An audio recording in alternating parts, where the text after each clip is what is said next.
Marie Delphine Macarty, more commonly known as Madame Blanque, or after her third marriage as Madame LaLaurie, was a New Orleans socialite and serial killer who was believed to have tortured and murdered slaves in her household. Born during the Spanish colonial period, LaLaurie married 3 times in Louisiana and was twice widowed.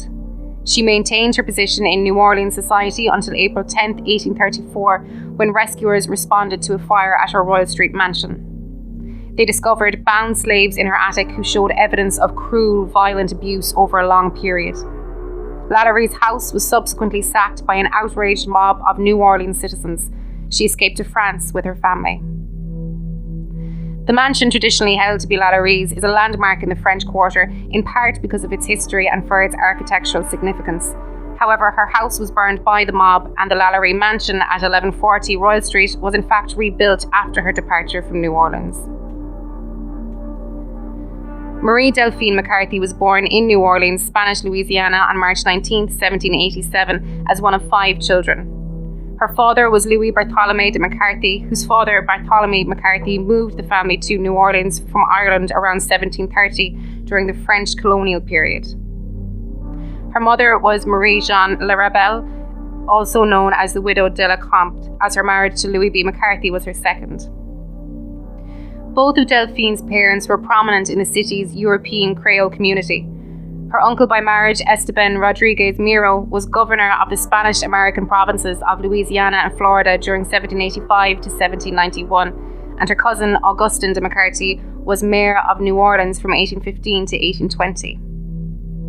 Delphine was only 4 years of age when the Haitian Revolution erupted in 1791, something that made slaveholders in the southern United States and the Caribbean very afraid of resistance and rebellion among slaves.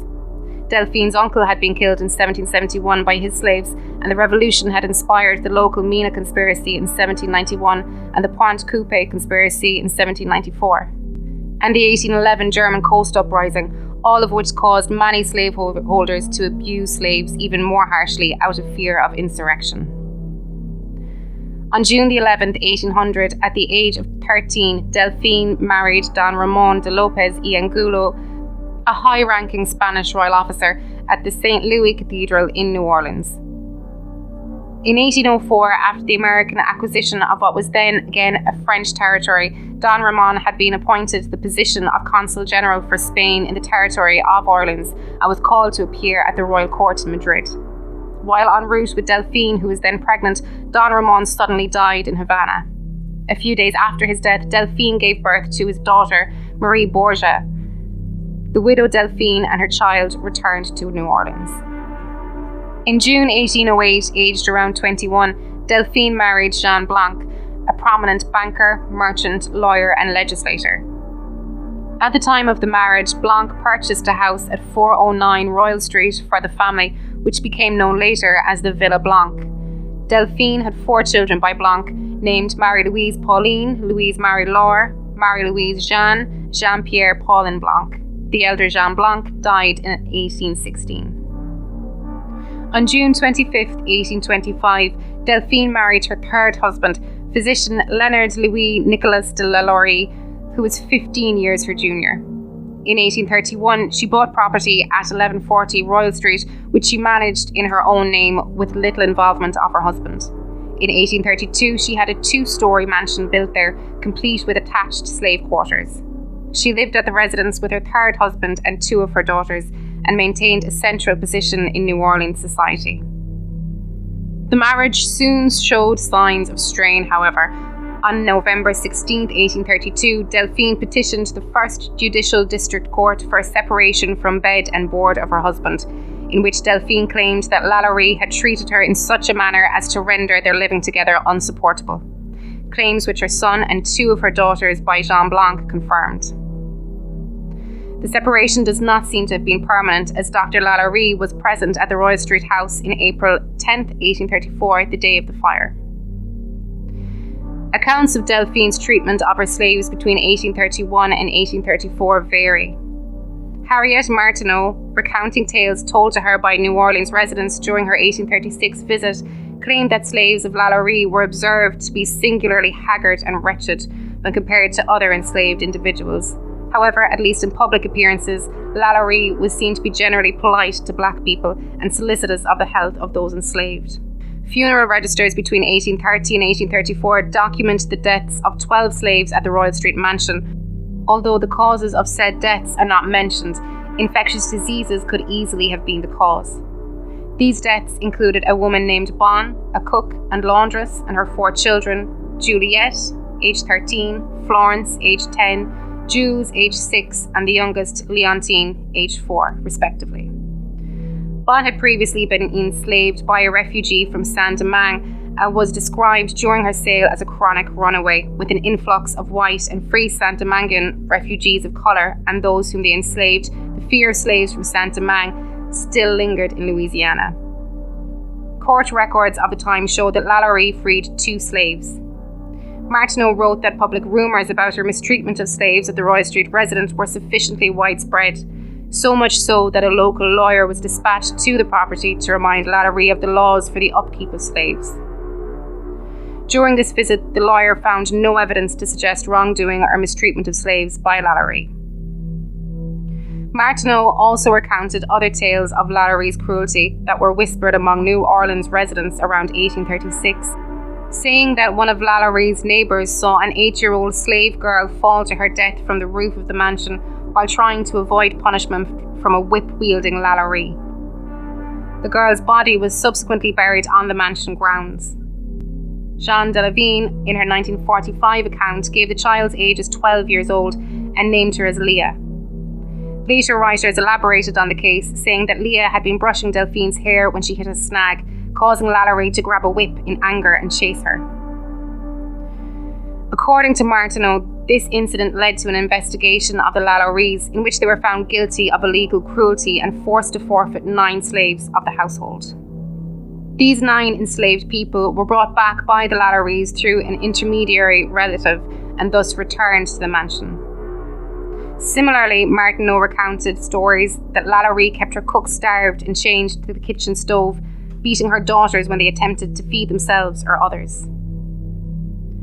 On April 10, 1834, a fire broke out in the Royal Street Mansion, beginning in the kitchen.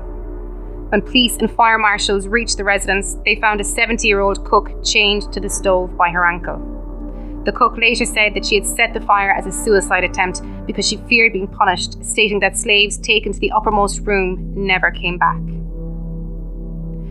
As reported in the New Orleans Bee of April 11, 1834, bystanders responding to the fire attempted to enter the quarters of those enslaved to ensure that everybody had been evacuated.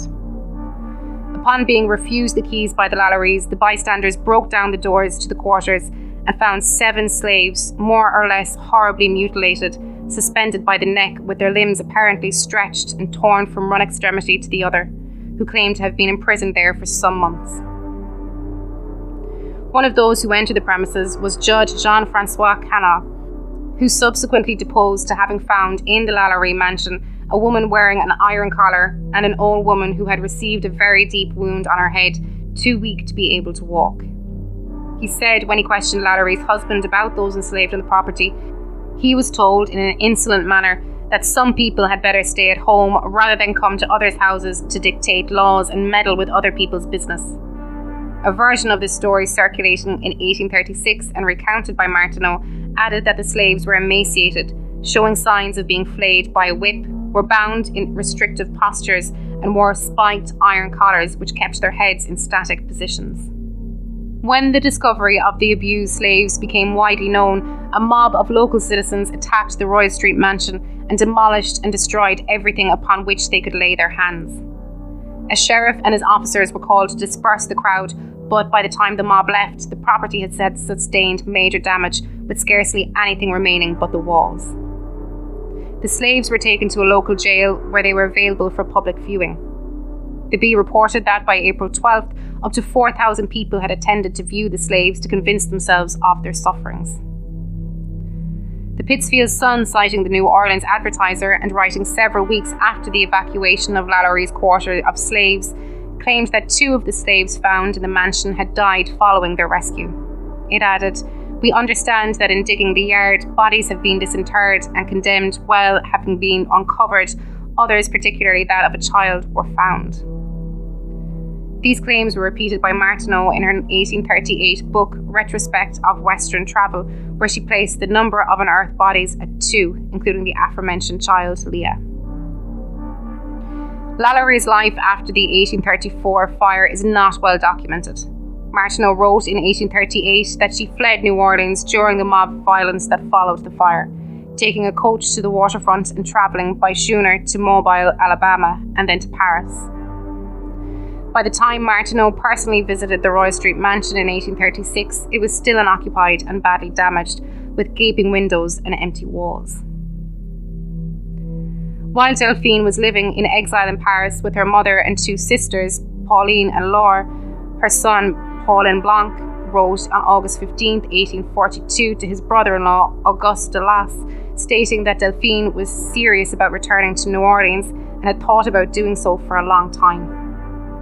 He wrote in the same letter that he believed that his mother had never had any idea about the reason for her departure from the city.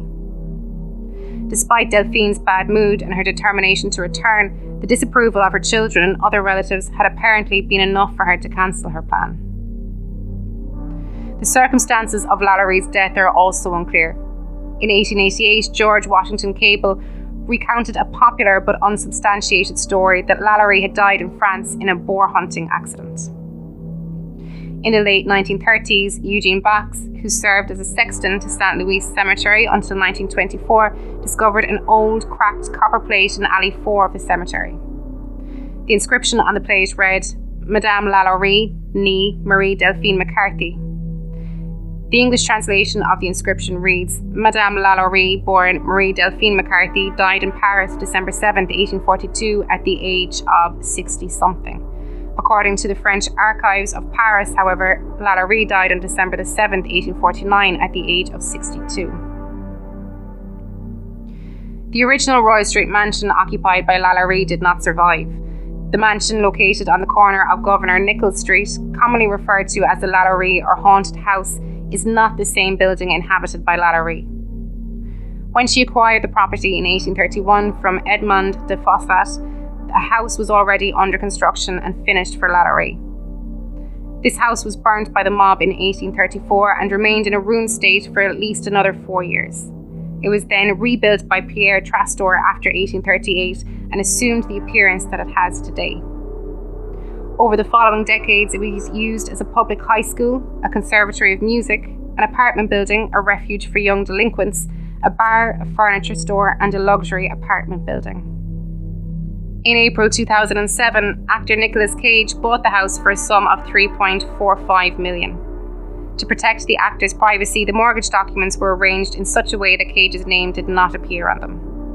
On November 13, 2009, the property, then valued at $3.5 million, was listed for auction as a result of foreclosure and purchased by Regions Financial Corporation for $2.3 million.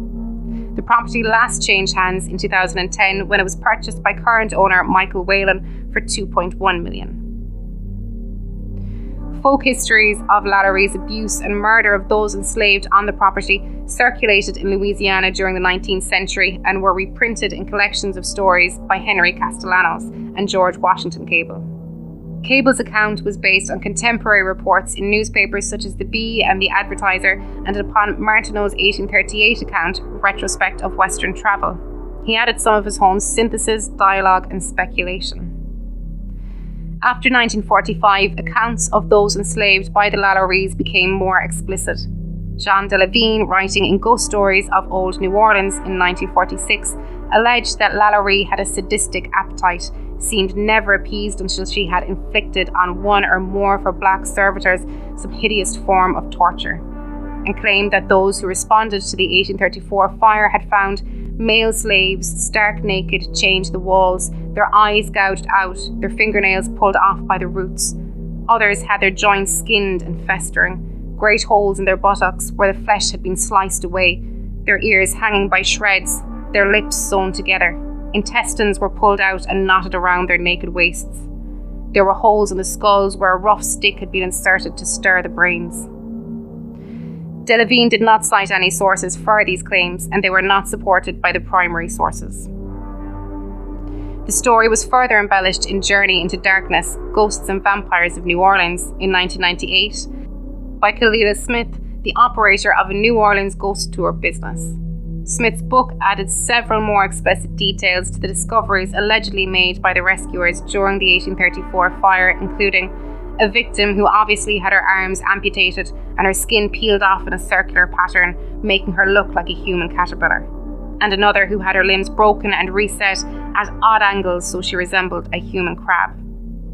Many of the new details in Smith's book were unsourced, while others were not supported by the sources given. Today, modern retellings of the LaLaurie legend often use Delphine and Smith's versions of the tale as the basis for claims of explicit tortures and number enslaved people living on the property who died under LaLaurie's care at as many as 100. If you like that, then check out our Patreon, where for just $5 a month you get access to exclusive shows like Real Monsters and Playing with Bones with Amy Rose, along with early access to all our minisodes and ad-free access to the Weekend Update and It's Alive! Not convinced yet? Well, head on over now and have 7 days on us. That's a 7-day free trial for all new members. That's It's Alive Pod on Patreon. It's Alive! All the guts and go with none of the guilt.